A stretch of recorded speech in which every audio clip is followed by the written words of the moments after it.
मनीष श्रीवास्तव ने मन बना लिया है कि किसी पार्टी का बैनर तले वो चुनाव नहीं लड़ेंगे। पार्टी में आदमी बंध जाता है, पार्टी के निर्देशों का पालन करते करते अपने क्षेत्र के लोगों का काम नहीं कर पाता है। मेरी टीम तैयार है और मैं चाहता हूं कि नगर पालिका अध्यक्ष अगर सामान्य होगा तो अध्यक्ष के लिए भी मैं फाइट करूंगा। 35 साल आप कांग्रेस पार्टी को अपने समय दिया, बहुमूल्य समय दिया। ये तो पार्टी को सोचना था। जब मैं 35 साल काम किया हूँ तो एक साल एक व्यक्ति के कारण मैं पार्टी के विरोध में काम करूंगा। क्या वजह थी जो आपको कांग्रेस पार्टी से निष्कासित किया गया? 35 साल की मेहनत हमारी जो थी वो क्या काम आई? निष्कासित कर दिया, उठा के बेइज्जती कर दी हमारी। नगर पालिका जो चुनाव होता है वहाँ की जनता जो है वो पार्टी को नहीं देखती, व्यक्ति कौन अच्छा है कौन खराब है वैसे आदमी को चुनती है। आपको अगर पार्टी की ओर से निमंत्रण आता है और पार्टी अगर आपको बुलाते हैं तो क्या करेंगे आप?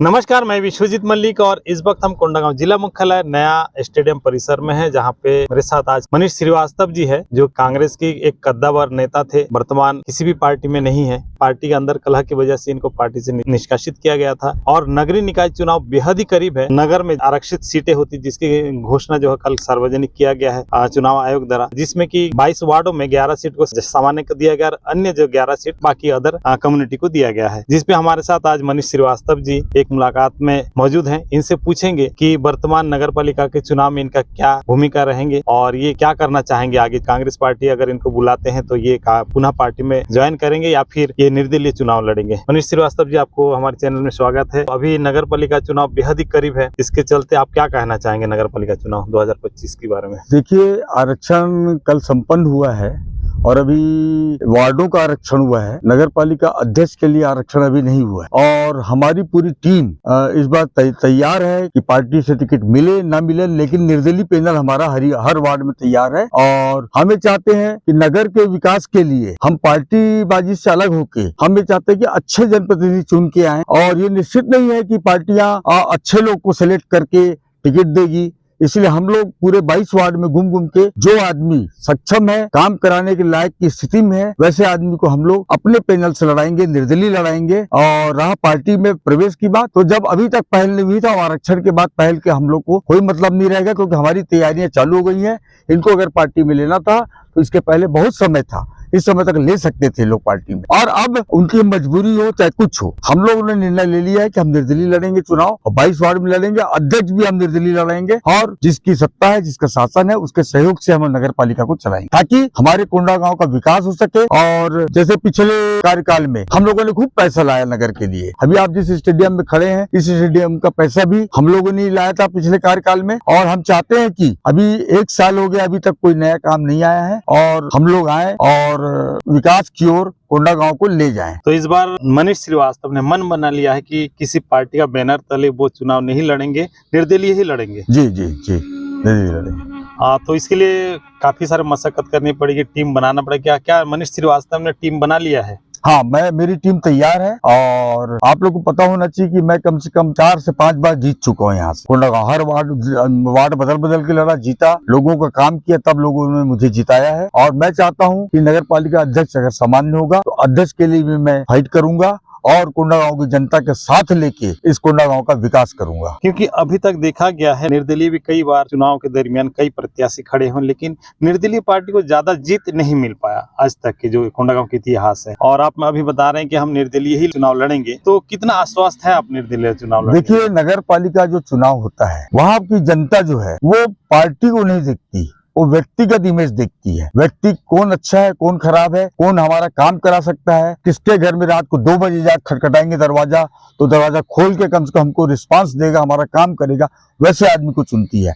मैं पिछले बार विकास नगर जो लगभग भाजपा के वोटर्सों का वार्ड था, लेकिन वहां से मैं कांग्रेस से जीत के आया था, तो पार्टी से मैं नहीं जीता था, मैं अपनी व्यक्तिगत छवि मेरी थी उस वार्ड में, तो उन लोगों ने मेरे को सहयोग करके अच्छे वोटों से जिता दिया। कहना चाह रहे हैं कि जो नगर पालिका चुनाव वो पार्टी से कोई मतलब ज्यादा नहीं है, क्योंकि व्यक्तिगत छवि से ही ज्यादा मतलब रखती है। यस, व्यक्तिगत छवि ही काम आती है, क्योंकि इनको तो 5 साल काम कराना है। और पार्टी वाली बात आती है, पार्टी में आदमी बंध जाता है, पार्टी के निर्देशों का पालन करते करते अपने क्षेत्र के लोगों का काम नहीं कर पाता है। और हम अब यहाँ स्वतंत्र रहेंगे, हम सिर्फ पब्लिक के लिए काम करेंगे, जीतेंगे, हमारा ग्रुप जीतेगा, हमारा अध्यक्ष जीतेगा, तो सिर्फ और सिर्फ पब्लिक की सेवा के लिए जीतेगा। मिली जानकारी के अनुसार जो है लगभग आप 35 साल से जो कांग्रेस पार्टी में एक राजनेता के रूप में, एक जनप्रतिनिधि के रूप में लोगों को सेवा भी किए हैं, शहर की जनता हो चाहे ग्रामीण क्षेत्र की जनता हो, सेवा की है। एक अचानक क्या वजह थी जो आपको कांग्रेस पार्टी से निष्कासित किया गया? देखिए, कांग्रेस पार्टी से निष्कासित किया वो तो उनके विचार क्या थे मैं नहीं जानता, लेकिन मुझे, मेरे भाई को और सुरेश पाटले जी को, ये तीनों को प्रदेश अध्यक्ष ने दंतेवाड़ा का प्रभारी बनाया। विधानसभा चुनाव में हम दंतेवाड़ा गए, आपके लिखित आदेश से हम दंतेवाड़ा गए, उसके आने के बाद आपने हमको निष्कासित कर दिया। जब आप ही हमको वहाँ प्रभारी बनाए हैं तो हम यहाँ पार्टी के खिलाफ काम कैसे करेंगे? हम तो दंतेवाड़ा में थे जी। तो हमारा निष्कासन का ना हमसे जवाब तलब किया गया, सीधे सीधे उठा के प्रदेश अध्यक्ष ने एक लाइन में लिख दिया कि आप लोग को पार्टी विरोधी गतिविधियों के कारण निष्कासित किया जाता है। हमारा स्पष्टीकरण नहीं मांगा गया। तत्कालीन प्रदेश अध्यक्ष कौन थे?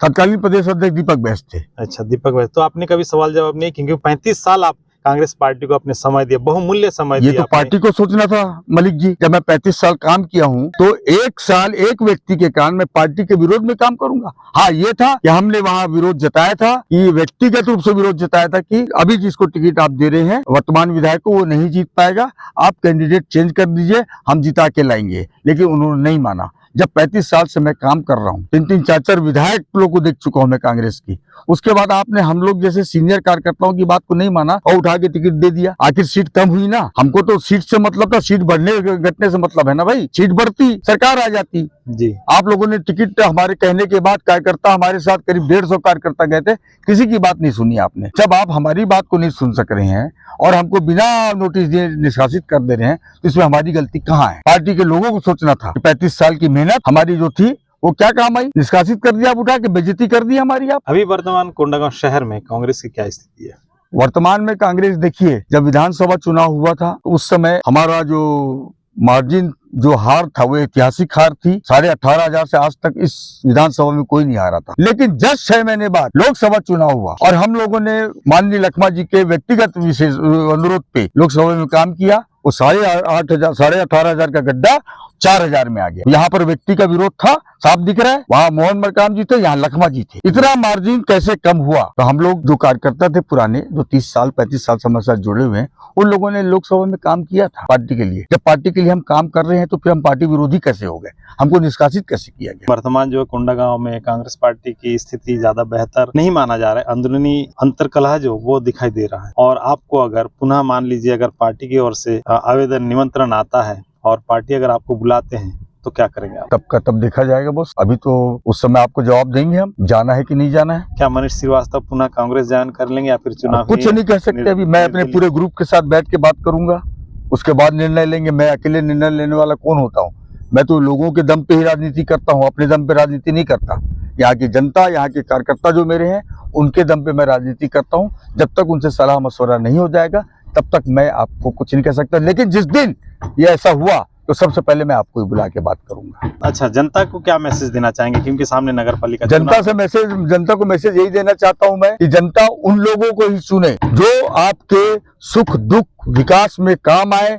केवल विकास कार्य नहीं, सुख दुख में भी काम आए। ऐसे लोग को जिताइए जो आपके साथ हमेशा 24 घंटे आपके साथ कदम से कदम मिला के चल सके, आपका काम कर सके, आपका सुख दुख और सुख को बांट सके, दुख दर्द को बांट सके।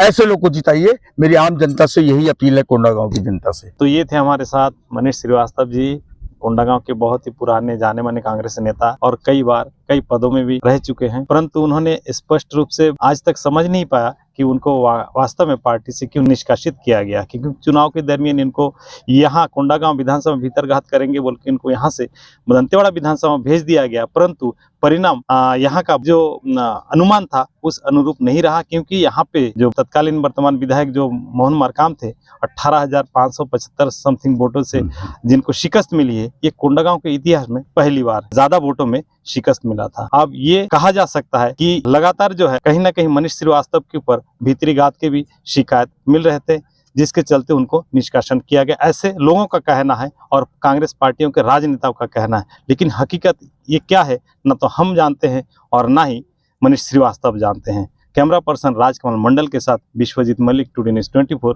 कोंडागांव।